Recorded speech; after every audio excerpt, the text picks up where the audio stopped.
Pre మార్కెట్కి సంబంధించిన ప్రధాన అంశాలు చర్చించుకుందాం. ముందుగా మిత్రులందరికీ స్వాగతం. ఈరోజు జూన్ 3వ తారీఖు మంగళవారం. ముందుగా ఏడీఆర్ సెంటిమెంట్ ఎలా ఉందనేది పరిశీలన చేసినట్లయితే విప్రో, ఐసిఐసిఐ బ్యాంక్ ఏడీఆర్స్ నెగిటివ్లో ఉండగా ఇన్ఫోసిస్ ఏమో ఫ్లాట్గా ఉంది. Doctor Reddy's labs, HDFC banks ADRs అయితే కొద్దిగా బుల్లిష్గా ట్రేడ్ అవుతున్నాయి. మొత్తం మీద ఏడీఆర్స్లో కొద్దిగా సైడ్ వేస్ యాక్టివిటీ అనేది క్లియర్గా కనిపిస్తూ ఉంది. ఇక ఇండియన్ ఇండిసెస్ ఎలా పర్ఫామ్ చేసినాయి అనేది తీసుకున్నట్లయితే నిఫ్టీ ఐటీ మెటల్ అక్కడ నుంచి కూడా నిఫ్టీ సర్వీస్ సెక్టర్ దాకా కొద్దిగా ప్రెషర్లో ఉండగా రియాలిటీ, పిఎస్యు బ్యాంక్, ఎఫ్ఎంసీజీల్లో కొద్దిగా స్ట్రెంత్ అనేది కనబరిచింది. ముఖ్యంగా రియాలిటీ, పిఎస్యు బ్యాంకుల్లో ఏంటంటే 2% పైన పాజిటివ్గా అయితే క్లోజ్ అయింది. సో ఇండియన్ ఇండిసెస్లో 50% పైన ఇండిసెస్ అయితే బుల్లిష్గానే క్లోజ్ అయినాయి. ఇక గ్లోబల్గా ఇండిసెస్ ఎలా ఉన్నాయనేది పరిశీలన చేసినట్లయితే France and of course US markets కొద్దిగా ప్రెషర్లో ఉన్నాయి. లండన్ కూడా కొద్దిగా ప్రెషర్లో ఉంది. ఇక అక్కడ నుంచి రష్యా కానీ, south Korea, Europe, China, Asia market, Japan, German, Hong Kong slight గ్రీన్లో అయితే ట్రేడ్ అవుతున్నాయి. సో యూఎస్ మార్కెట్స్ అండ్ ఫ్రాన్స్ను మినహాయిస్తే మిగతావన్నీ కూడా స్లైట్ గ్రీన్లో అయితే ట్రేడ్ అవుతున్నాయి. గ్లోబల్గా కొద్దిగా మిక్స్డ్ కాంటెక్స్ట్ అనేది కనిపిస్తూ ఉంది. ఇక యూఎస్కి సంబంధించిన టాప్ 30 కంపెనీస్ ఏ విధంగా క్లోజ్ అయినాయి అనేది పరిశీలన చేసినట్టయితే నిన్న డవ్, సేల్స్ ఫోర్స్ అనేది top losers లిస్టులోకి వెళ్ళిపోగా గెయినర్స్లో Boeing, IBM, Nike, Cisco అనేది కనిపిస్తున్నాయి.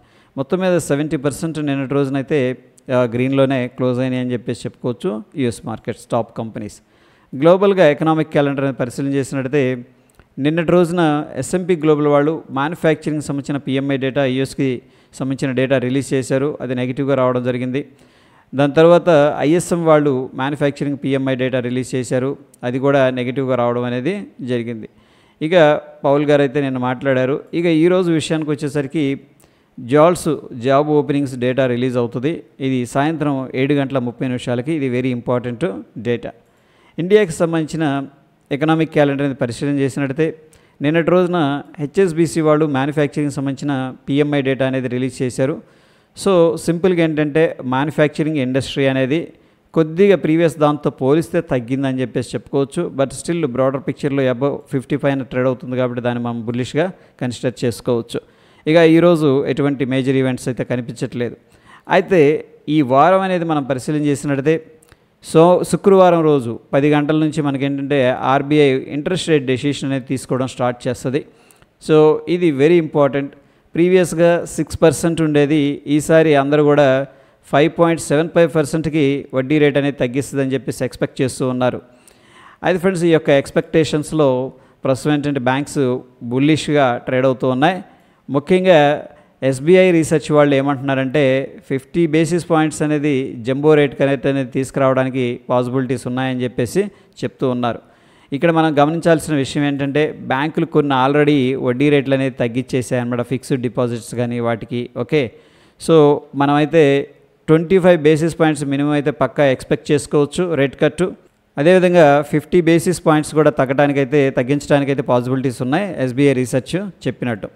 సో అందుకని ప్రస్తుతం ఏంటంటే రియల్ ఎస్టేట్ కానీ, బ్యాంకింగ్ స్టాక్స్ కానీ కొద్దిగా బుల్లిష్లో స్వింగ్ అవుతూ ఉన్నాయి. ఇక యూఎస్ స్టాక్ ఫీచర్స్ వచ్చేసరికి నిన్నటి రోజునైతే కొద్దిగా నెగిటివ్గానే క్లోజ్ అయినాయి. స్టిల్ ఏంటంటే ట్రేడ్ టారిఫ్స్ ఏవైతే ఉన్నాయో ఆ యొక్క ప్రెషర్ అనేది ఇండివిజువల్ స్టాక్స్ మీద కనిపిస్తుంది. ఈరోజు ఫ్యూచర్ అండ్ ఆప్షన్స్ నుంచి ఎటువంటి రిజల్ట్స్ అయితే కనిపించట్లేదు. ఫ్యూచర్ అండ్ ఆప్షన్స్లో మణప్పురం అనే స్టాక్ అయితే ప్రస్తుతానికి బ్యాన్ లిస్ట్లోకి వెళ్ళిపోవడం అనేది జరిగింది. వీటిల్లో మనం ఫ్యూచర్స్ అండ్ ఆప్షన్స్ ట్రేడ్ చేయకూడదు. క్యాష్ మార్కెట్ మనం బై సెల్ చేసుకోవచ్చు. Probably Chambal fertilisers, Birla soft కూడా బ్యాన్ లిస్ట్లోకి వెళ్ళడానికి అయితే ఆస్కారం ఉంది. ఇక నిఫ్టీ హీట్ మ్యాప్ అనేది పరిశీలన చేసినట్టయితే Adani ports, BEL, Britannia, coal India నిన్నటి రోజున టాప్ గెయినర్స్లో ఉండగా hero motor Corp, HDFC life, Bajaj auto అనేది నిన్నటి రోజున టాప్ లూజర్స్ లిస్టులోకి వెళ్ళిపోవడం అనేది జరిగింది. ఇక పార్టిసిపెంట్స్ ఏ విధంగా థింక్ చేస్తున్నారనేది మనం ఓవర్వ్యూ అనేది తీసుకున్నట్టయితే based on the price open interest, long side ఏమో 55% ఉండగా షార్ట్ సైడ్ 35%. స్టిల్ ఏంటంటే కొద్దిగా బుల్లిష్గానే పొజిషన్స్ అనేది క్రియేట్ చేస్తున్నారు పార్టిసిపెంట్స్ అనేది మనకి అర్థమవుతుంది. ఇక నిఫ్టీ ఫ్యూచర్ చార్ట్ అనేది మనం అబ్జర్వ్ చేస్తూ వస్తూ ఉన్నాం. నిన్నటి రోజున ఇండెసిషన్ క్యాండిల్ ఫార్మేషన్ అయితే జరిగింది. సో ఇక్కడ ఏమి అడ్వైస్ చేస్తూ ఉంది, ఏమి ఇంటర్ప్రిటేషన్ అనేది చూపిస్తూ ఉందంటే లాంగ్ అన్వైండింగ్ అనేది జరిగినట్టు చూపిస్తుంది. అంటే పైకి వెళ్తుందని ఎవరైతే లాంగ్ తీసుకున్నారో వాళ్ళందరూ కూడా ఎగ్జిట్ అయిపోయారు అని చెప్పేసి చెప్పుకోవచ్చు. At the same time profit booking కూడా జరిగిందని చెప్పేసి చెప్పుకోవచ్చు. Individual stocks Yes Bank, India bank, CAMS, PNB housing, Britannia వీటిల్లో సిగ్నిఫికెంట్గా లాంగ్ బిల్డప్ అనేది జరుగుతూ ఉన్నట్టు ఇంటర్ప్రిటేషన్ అని చెప్తూ ఉంది. అంటే ఈ యొక్క పర్టికులర్ స్టాక్స్ ఇంకా పైకి వెళ్తాయి అని చెప్పేసి ఎక్స్పెక్టేషన్ ఉంది అని చెప్పేసి అర్థమవుతుంది. At the same time CDSL, union bank, Titagarh, IRFC, Dalmia Bharat వీటిలో షార్ట్ కవరింగ్ అనేది జరుగుతుంది. అంటే ప్రీవియస్గా ఎవరైతే షార్ట్ చేశారో వాళ్ళందరూ కూడా రికవర్ చేస్తున్నారు. ఇక Inox Wind, Mphasis, Hero MotoCorp, Persistent, మ్యారికోలో సిగ్నిఫికెంట్గా షార్ట్ బిల్డప్ అనేది జరుగుతున్నట్టు చెప్తుంది. అంటే ప్రాబ్లీ వీటిల్లో కొద్దిగా సెల్లింగ్ ప్రెషర్ ఉంటుంది, ఇంకా కిందకు వెళుతుంది అని చెప్పేసి ఎక్స్పెక్టేషన్ అయితే పార్టిసిపెంట్స్ నుంచి ఉన్నట్టు మనం అర్థం చేసుకోవచ్చు. ఈరోజు సెన్సెక్స్ ఎక్స్పైరీ అయితే ఉంది. ఇక పార్టిసిపెంట్ వాయిస్ డేటా అనేది మనం పరిశీలన చేసినట్టయితే ఎఫ్ఐఎస్ ఇండెక్స్ ఫీచర్స్లో మాత్రం స్ట్రాంగ్గా షార్ట్ పొజిషన్స్ క్రియేట్ చేశారని చెప్పేసి డేటా చెప్తుంది. ఇక స్టాక్స్ ఫ్యూచర్స్లో బులిష్గా ఉన్నారు, స్టాక్స్లో అగైన్ బెరిష్గా ఉన్నారు. ప్రొపరేటర్ వచ్చేసరికి ఇండెక్స్ ఫీచర్స్లో అగైన్ షార్ట్ చేశారు. ఇక అన్నిట్లో కూడా అంటే స్టాక్ ఫీచర్స్ కానీ ఇండెక్స్ ఆప్షన్స్ ద్వారా బులిష్గా ఉన్నారు. ఇక క్లయింట్ విషయానికి వచ్చేసరికి అన్నిట్లో కూడా బులిష్గా ఉన్నారు. డిఐస్ విషయానికి వచ్చేసరికి ఇండెక్స్ ఫీచర్స్లో బులిష్గా ఉన్నారు, స్టాక్ ఫీచర్స్లో బెరిష్గా ఉన్నారు, స్టాక్స్లోనేమో బులిష్గా ఉన్నారు. మొత్తం మీద ఎఫ్ఐఎస్ 2589 కోట్లు క్యాష్ మార్కెట్లో సేల్ చేసినట్టు తెలుస్తుంది. డిఐస్ ఏమో 5314 కోట్లు క్యాష్ మార్కెట్లో ఇన్వెస్ట్మెంట్ చేసినట్టు తెలుస్తుంది. సో ఈ మధ్యకాలంలో మనం అబ్జర్వ్ చేసినట్టయితే ఎఫ్ఐఎస్ కంటిన్యూస్గా సెల్లింగ్ అనేది స్టార్ట్ చేస్తూ వస్తున్నారు. అగైన్ డిఐఎస్ అయితే బై చేసి సపోర్ట్ చేస్తున్నారు.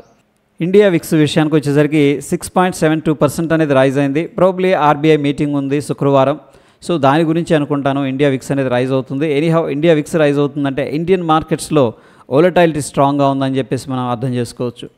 ఇక Dow Jones industrial average futures మనం తీసుకున్నట్టయితే గత 3-4 రోజుల నుంచి కూడా సైడ్ వేస్ అనేది కనిపిస్తుంది. ప్రస్తుతం మనం చూస్తున్న సమయానికి 90 పాయింట్లు అయితే నెగిటివ్గా ట్రేడ్ అవుతుంది. ఇక డాలర్ ఇండెక్స్ విషయానికి వచ్చేసరికి ప్రస్తుతానికి ఏంటంటే వీక్గా ట్రేడ్ అవుతుంది. నిఫ్టీ అనేది మనం పరిశీలన చేసినట్టయితే ప్రస్తుతానికి ఒక రేంజ్ బౌండ్ మార్కెట్ అనేది క్లియర్గా కనిపిస్తూ ఉంది. సో ప్రస్తుతానికి ఇక్కడ మనకి డౌన్ సైడ్ అనేది 24,590 అనేది ఒక ఇంపార్టెంట్ సపోర్ట్ లాగా ఉంది. సో వరస్ట్ కేస్ సిచ్యువేషన్లో మార్కెట్ అనేది డ్రాప్ అయిందంటే కూడా ఈ యొక్క వోలటైలిటీ అనేది పెరిగింది కాబట్టి 24,378 దాకా డౌన్ సైడ్ అనేది రావడానికి అయితే పాసిబిలిటీస్ ఉన్నాయి. అదేవిధంగా అప్ సైడ్ మనం చూడాల్సింది ఏంటంటే 24,855 ఒక ఇంపార్టెంట్ రెసిస్టెన్స్ ఉంది. ఆ లెవెల్ అనేది బ్రేక్అవుట్ అనేది జరిగిందంటే 24,973, దాని తర్వాత 25,100 వెరీ ఇంపార్టెంట్ అని చెప్పేసి చెప్పుకోవచ్చు. ప్రస్తుత పరిస్థితిలో ఈ యొక్క వోలటైలిటీ ఇండియా విక్స్ అనేది రైజ్ అవుతుంది కాబట్టి మనం బ్రాడర్గా 24,378 అండ్ బ్రాడర్గా ఏంటంటే 25,100 అనేది ఒక రేంజ్గా కన్సిడర్ అయితే చేసుకోవచ్చు. సో ఈ రేంజ్ అనేది ఎయిదర్ సైడ్ బ్రేక్అవుట్ అయితే కానీ మనకు ఒక స్ట్రాంగ్ డైరెక్షన్ అనేది రాదు. ఇక బ్యాంక్ నిఫ్టీ విషయానికి వచ్చేసరికి as compare to Nifty bank Nifty అనేది అవుట్ పర్ఫామ్ చేస్తుందని చెప్పేసి చెప్పుకోవచ్చు. అఫ్కోర్స్ దానికి రీజన్ ఉంది, ఆర్బీఐ రేట్ కట్ అనేది. సో ప్రస్తుతం ఏంటంటే మనకి ఇమీడియట్గా 56,100 అనేది ఆ యొక్క హై అనేది టెస్ట్ చేయడానికి అయితే పాసిబిలిటీస్ అనేది కనిపిస్తూ ఉన్నాయి. As compare to Nifty bank Nifty అనేది అవుట్ పర్ఫామ్ చేస్తుందని చెప్పేసి చెప్పొచ్చు. సో ప్రస్తుతం సిచ్యువేషన్లో ఒకవేళ వోలటైలిటీ వల్ల కిందకి అనేది రావడం జరిగితే 55,500 very very important support.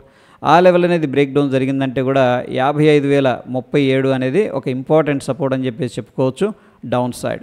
Sensex విషయానికి వచ్చేసరికి ప్రస్తుతానికి మనకి 81,800 అనేది ఒక ఇంపార్టెంట్ రెసిస్టెన్స్ లాగా కనిపిస్తుంది. ఎందుకంటే చూడండి ఈ లెవెల్ దగ్గరకు వచ్చినప్పుడు మార్కెట్ స్ట్రగుల్ అవుతుంది.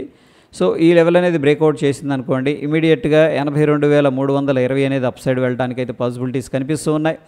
ఇక డౌన్ సైడ్ వచ్చేసరికి 80,500 ఒక ఇంపార్టెంట్ సపోర్ట్ అనమాట. ఈ లెవెల్ అనేది బ్రేక్ డౌన్ జరిగిందనుకోండి దెన్ ఏంటంటే క్విక్గా డౌన్ సైడ్ అనేది ఫాల్ రావడానికి ఛాన్సెస్ ఉన్నాయి. ఎనీహౌ మనం బ్రాడర్ పిక్చర్లో ప్రస్తుతానికి 80,500, ఇక అప్ సైడ్ వచ్చేసరికి 81,700 అనేది మనం వాచ్ చేయాల్సి ఉంది. ఇక గిఫ్ట్ నిఫ్టీ విషయానికి వచ్చేసరికి ప్రస్తుతానికైతే చూడండి ప్రీవియస్గా ఇక్కడ క్లోజ్ అయిపోయింది, బట్ ఈరోజు ఇక్కడ ఓపెన్ అయింది. సో దీన్ని మనం గ్యాప్ అప్ అని చెప్పేసి చెప్పుకోవచ్చు. మనం చూస్తున్న సమయానికి 100 పాయింట్లు పాజిటివ్గా ట్రేడ్ అవుతుంది. నంబర్ వచ్చేసరికి 24,868 అనేది కనిపిస్తూ ఉంది గిఫ్ట్ నిఫ్టీ ఫ్యూచర్. మన నిఫ్టీ ఫ్యూచర్ వచ్చేసరికి 24,826 అనేది కనిపిస్తూ ఉంది. దగ్గర దగ్గర మనకి ఒక 45 to 50 పాయింట్స్ అనేది పాజిటివ్గా కనిపిస్తూ ఉంది. Based on the gift Nifty మనం ఒక గ్యాప్ అప్ అనేది ఎక్స్పెక్ట్ అయితే చేసుకోవచ్చు. ఇక ఎటువంటి ఇండివిజువల్ స్టాక్స్ కూడా న్యూస్లో లేవు. ఇక టెక్నికల్గా ఇండికేటర్స్ ఏం చెప్తున్నాయి అనేది మనం చూసుకున్నట్లయితే బ్యాంక్ నిఫ్టీలో స్ట్రాంగ్ బై అనేది అడ్వైస్ చేస్తుంది డైలీ టైం ఫ్రేమ్ కానీ 30 minutes 15 minutesలో కూడా. సో ప్రస్తుతానికి ఏంటంటే ఈ యొక్క ఆర్బీఐ రేట్ కట్ హోప్ కూడా కనిపిస్తుంది. ప్రస్తుతం బ్యాంక్స్ కొద్దిగా బులిష్గానే ఉన్నాయి. నిఫ్టీ 50 విషయానికి వచ్చేసరికి కొద్దిగా side ways to bearish sentiment అనేది చూపిస్తూ ఉన్నాయి డైలీలో కానీ లోవర్ టైం ఫ్రేమ్ కానీ. సో ఫ్రెండ్స్, ప్రస్తుతం ఉన్న సిచ్యువేషన్లో మనకి గ్లోబల్గా అయితే కొద్దిగా సైడ్ వేస్ యాక్టివిటీ కనిపిస్తుంది. అట్ ద సేమ్ టైం ఏడిఆర్స్లో కూడా కొద్దిగా సైడ్ వేస్ యాక్టివిటీ కనిపిస్తుంది. బట్ మనకి శుక్రవారం రోజున ఆర్బీఐ ఇంట్రెస్ట్ రేట్ డెసిషన్ అనేది ఉంది. ముందుగానే బ్యాంకులు చాలా వాటికి ఆల్రెడీ అలర్ట్ చేసేసి అప్డేట్స్ కూడా పంపించాయి, ఏది వడ్డీ రేట్లు తగ్గిస్తున్నామని చెప్పేసి. అందరూ కూడా minimum 25 basis points rate cut అనేది ఎక్స్పెక్ట్ చేస్తూ ఉన్నారు. ఎస్బీఐ రీసెర్చ్ వాళ్ళేమో ఏకంగా 50 పాయింట్స్ రేట్ కట్ అనేది చేస్తుంది, జంబో రేట్ కట్ ఉంటుందని చెప్పేసి చెప్తూ ఉంది. ఈ పరిణామాల్లో బ్యాంకుల్లో మనం కొద్దిగా బుల్లిష్ మూమెంటం అనేది ఎక్స్పెక్ట్ చేయొచ్చు. ఎనీహౌ స్టిల్ ఏంటంటే మనకి ఐటీ సెక్టర్ వీటిలో కొద్దిగా మెటల్ సెక్టర్ అండర్ పర్ఫామ్ చేస్తూ ఉంది కాబట్టి నిఫ్టీ అనేది కొద్దిగా సైడ్ వేస్ యాక్టివిటీ అనేది చూపించవచ్చు. అది ఫ్రెండ్స్, ప్రస్తుతం ఉన్న సిచ్యువేషన్లో వోలటాలిటీ అనేది 6.7% అనేది కనిపిస్తుంది కాబట్టి డెఫినెట్గా మార్కెట్ ఏ డైరెక్షన్లో వెళుతుంటే ఆ డైరెక్షన్లో మనం ట్రేడ్ ప్లాన్ అనేది తీసుకోవాలి, ఎస్పెషల్లీ ఇంట్రాడే ట్రేడింగ్ చేసేవాళ్ళు. ఎందుకంటే వోలటాలిటీ ఎక్కువగా ఉన్నప్పుడు మనం ప్రెడిక్ట్ చేయలేమన్నమాట.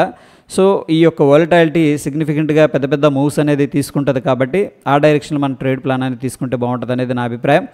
సో ఇది ఫ్రెండ్స్, మొత్తం మీద ప్రీ మార్కెట్కి సంబంధించిన ఇన్ఫర్మేషన్. ఎటువంటి క్రిటికల్ అప్డేట్స్ ఉన్నా సరే టెలిగ్రామ్లోనే షేర్ చేస్తాను. వీడియో ఇన్ఫర్మేటివ్గా అనిపిస్తే తప్పకుండా లైక్ చేసి మీ యొక్క సపోర్ట్ అనేది తెలియజేయండి. ధన్యవాదాలు.